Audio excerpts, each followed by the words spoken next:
Karon adlaw sa Huwebes, sa ikaduhang semana sa pagkabanhaw. Kinsa mang awtoridad ako ubos, kinsa may akong tumanon, kinsa man ako muunong. Matag usa kanato, adunay daghang nangangkon sa atong kasing-kasing ug sa atong mga pag-unong. Ang pamilya, ang mga higala, ang amo, ang nasod. Apan ang unang pagbasa karong adlawa, nagpahinumdum kanato nga atong una ug labaw sa tanan nga pag-unong sa kanunay ngadto gayud unta sa Dios. Ang mga apostoles nakasabot gayud niini, mauusab ang mga martir sa unang simbahan. Giharong nila ang mga pagpanglutos, ang pagsakit, ug bisan ang kamatayon kaysa musupak sila sa mga balaod sa Dios.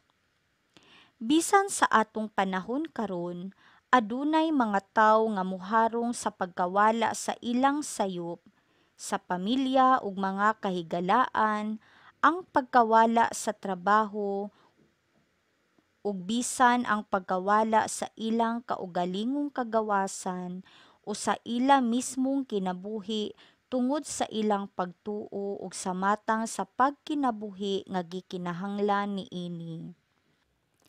Kadaghanan kanato dili gayud makasugakod sa hilabihan na nga pagpanglutos. Daw dili kita makahukom tali sa atong kinabuhi o sa atong pagtuo.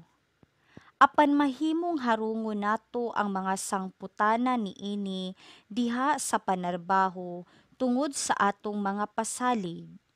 Mamahimo kitang layo gikan sa mga higala nga buot mukabig kanato ngadto sa sayop nga kinaiya.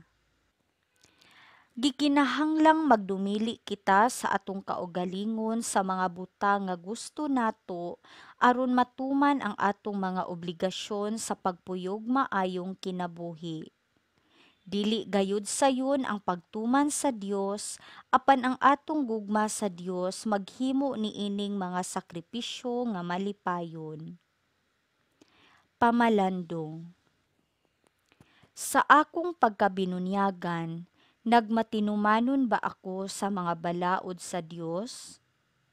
Kanunay ba akong nagmaunungon kaniya? Pagbasa gikan sa mga buhat sa mga apostoles. Unya gidala nila ang mga apostoles ngadto sa labawng hukmanan o gisukit-sukit sila sa pangulong pari. Miingon siya, dili ba gidid-an man kamo namo pagpanudlo sa ngalan ni ining tawhana? Apan tan-awa kining inyong gibuhat. Gisangyaw ninyo ang inyong pagtulun-an sa tibuok Jerusalem ug buot ninyo ipaila nga kami ang nakaingon sa iyang kamatayon. Si Pedro ug ang ubang mga apostoles mitubag. Kinahanglan sundo namo ang Dios ug dili ang mga tawo. Ang Dios sa atong mga katigulangan nagbanhaw kang Hesus human ninyo siya patya pinaagi sa paglansang kaniya sa krus. Ug gibayaw siya sa Dios ngadto sa iyang tuo ingon nga pangulo ug manluluwas aron paghatag sa katawhan sa Israel ug higayon sa paghinulsol ug sa ingon mapasaylo ang ilang mga sala. Saksi kami niining mga butanga, ingon man ang Espiritu Santo nga mao ang gasa sa Dios ni adtong nagmasinugtanon kaniya. Sa pagkadungog niini sa mga sakop sa labawng hukmanan, nasuko sila pag-ayo ug buot nilang ipapatay ang mga apostoles. Ang pulong sa Ginoo. Salmo responsoryo. Ang Ginoo nagpatalinghog sa singgit sa kabus. Daygon ko ang Ginoo sa tanang mga panahon, ang iyang pagdayig maania kanunay sa akong baba. Tagamtama ug tan-awa unsa ka maayo ang Ginoo, bulahan ang tawo nga nagadangop kaniya. Ang Ginoo nagpatalinghog sa singgit sa kabus. Gisudyaan sa Ginoo ang mga nagbuhat og dautan apan mapapas ang ilang handumanan diha sa yuta.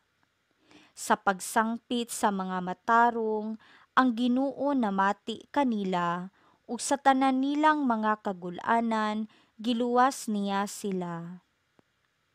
Ang Ginoo nagpatalinghog sa singgit sa kabus.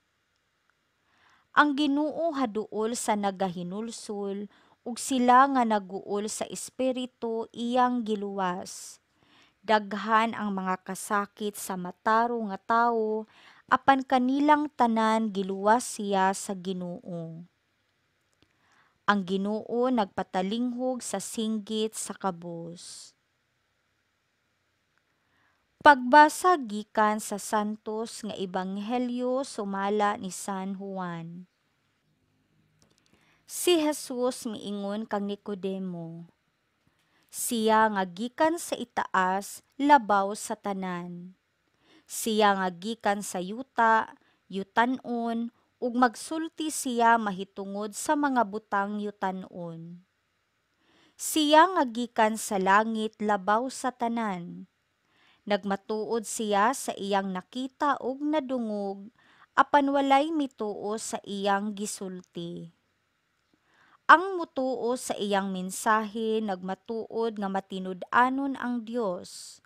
Kay ang sinugo sa Dios nagsulti sa mga pulong sa Dios ug sa walay sukod ang Dios naghatag kaniya sa iyang espiritu.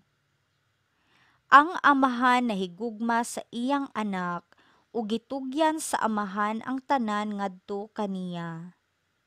Ang mutuo sa anak may kinabuhing dayon, apan ang dili mutuo sa anak dili makabaton sa kinabuhing dayon. Hinunua, kaligutgutan siya sa Dios hangtod sa kahangturan. Ang Ebanghelyo sa Ginoo.